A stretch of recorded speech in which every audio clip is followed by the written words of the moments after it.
Okay, I'm kind of fed up with all of these missions where it's like, you are the single hero who can save the world. I am the avatar. No, none of that. Thing is, you have games like Destiny 2 where you're like, you and only you are the single guardian who can defeat Gaul and save the Traveler. The Vanguard can't do shit! Or in Shadowkeep, for example, you are the only guardian who can defeat the Night Terrors, or whatever the fuck they're called. Eris can't do shit! I'm kind of done with that. I want to raise an army. I think you can do that as Shadow of Mordor. I'm not 100% sure. Point is, I want to have my own army, and I want to lead a frontal assault against my enemies, and we are going to do just that with NEKROS Prime. So we're going to be going up against the standard Brozyme test, which is a bunch of level 100 enemies ranging from trash fodder to actually tough enemies. Oh, thanks. And we're also using my mower as well.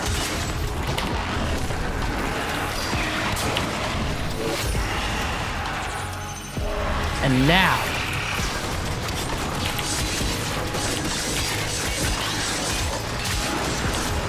we're actually going to do 2 rounds of this. One round where I build an army, and then one round when I take the army and I fight against the enemy little regiment. The mower is the first to go. That's okay. That's how it works. I don't really need to worry about anything because my army is too busy distracting the enemy team. And now I get to rely more on my Galantine Prime. The winner, by the way, of the Battle of the Great Swords, and therefore the strongest great sword of them all. You know what? Let's just yeet that guy right out of the map. Oh, there's still one more. Let's also yeet that guy right out of the map. Space program. Do you see him in the distance? He's gone. Apparently there's someone left. We'll kill him just by default, and let's go.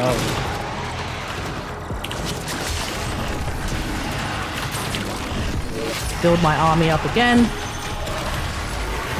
This time we're going to start off with the heavy enemies, so just someone just get yeeted off the map? I'm not 100% sure.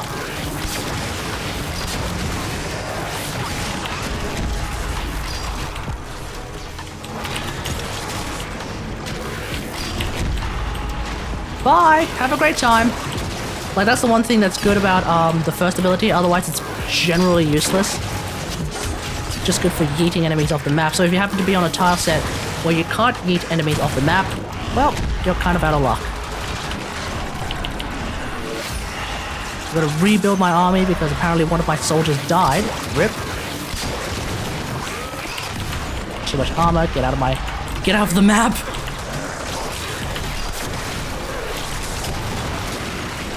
Complete heavy gunner, too much armor. Wait, dead in a matter of... Oh no, that was the head. Yeeted off the map, I believe? Yes.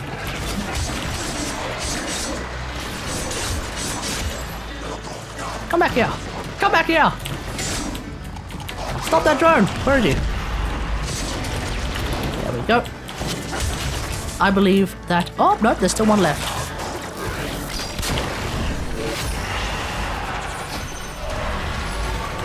Nose itchy, not good. Wait, who's alive? Oh no, dead. Awesome! So in terms of the NEKROS build, this is the NEKROS build that I am using. We are using Swift Momentum, although I could potentially change it to something like Growing Power. I use both, I don't mind using both. Otherwise, in terms of survivability, we're using Adaptation and Shield of Shadows. Now, the reason I'm using Adaptation is because, as you can see on the top left-hand corner, I have more shields than I do health. So something like Health Conversion, whilst it is also a very good idea, probably won't work for this build because I have more shields than health. Armor doesn't affect shields. Adaptation, on the other hand, does affect shields, so why the hell not? In terms of power strength, we're just using transient fortitude, but if I were to use something like growing power as well, that will bring it up to a maximum of 180%, which should be very achievable when I'm using something like the lens. That extra power strength is mostly used for Shield of Shadows, so I can get closer and closer to the cap of 90% damage reduction from Shield of Shadows. At the moment, it is 9% damage reduction per enemy that I have. So when I just have a stock standard group of 7 enemies, that comes up to 63%. But we can really crank that up when we decide to fight against infested enemies, because those guys tend to bring brood mothers, and brood mothers spawn maggots, and maggots can come in a gigantic wave that'll give me a huge amount of damage reduction. Now, in terms of energy efficiency, I'm not actually using any.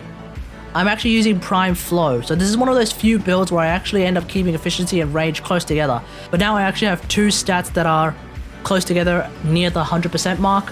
That's totally unusual for me, but we're actually gonna run with it. So Stretch and Cunning Drift are there to mitigate the fact that Narrow-Minded is taking out a giant chunk of my range. But that's good because I want to keep that duration up so that my Shadows of the Dead can hang around for a little longer, my Howl of Terror can last a little longer, all of that good stuff. The only thing now that is a bit of an annoyance when it comes to having 100% efficiency is that I am losing the full 10 health as opposed to maybe 7 health. But that's okay because I have something called Equilibrium, and also Desecrate seems to give me a ton of health orbs, which is really good. That's why I'm using Equilibrium, so that I can get a lot of energy. Because that's the one problem with Nekros. He has fuck all in terms of a base energy count. It's 188, that's pathetic. So DE, if you could probably buff that, that'd be really, really nice, you know?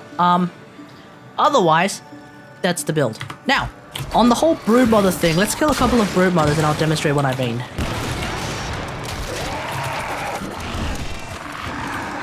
Now I'm going to summon the Broodmothers.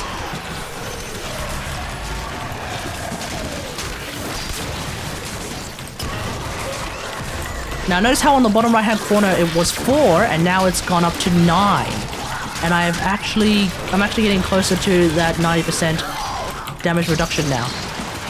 Should start to maybe see some more enemies pop up. I don't know. Maybe I'll just use Shadows of the Dead again, summon a couple more enemies. So notice how I'm at 9 enemies, 10 enemies, some of which are maggots. And those are coming from the Broodmothers. And there's probably a couple more enemies that are coming from the Broilers as well. Or the Boilers? Broilers? Broilers. I don't know. Point is, Broodmothers, Boilers, they're capable of summoning a lot of extra enemies or extra units.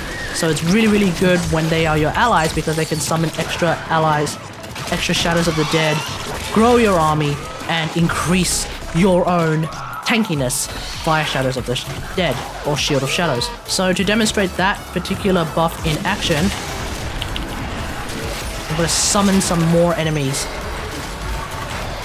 So my Army of the Dead that I had previously, which included a couple of Broodmothers that spawned. I believe I have a handful of Broodmothers in there. Yeah, I do. And I have a handful of Boilers in there as well. That's good. Now I need to find the enemy Corrupted Ancients. What are they? Because they're going to be mitigating a ton of damage. There we go. There goes that one.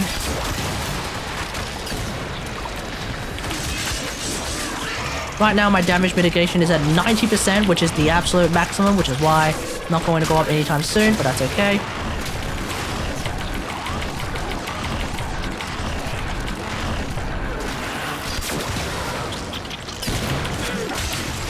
That's another thing that I think that DE should probably do. They should probably buff Howl of Terror in terms of the armor reduction stat of it, because it's actually kind of meaningless at the moment.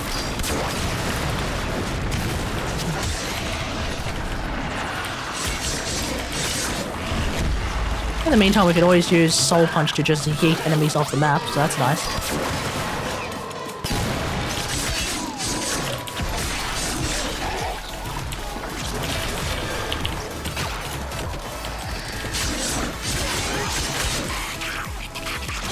And there we go. And our army is now at full health, because that's how Shield of Shadows works, and that's how Shadows of the Dead work.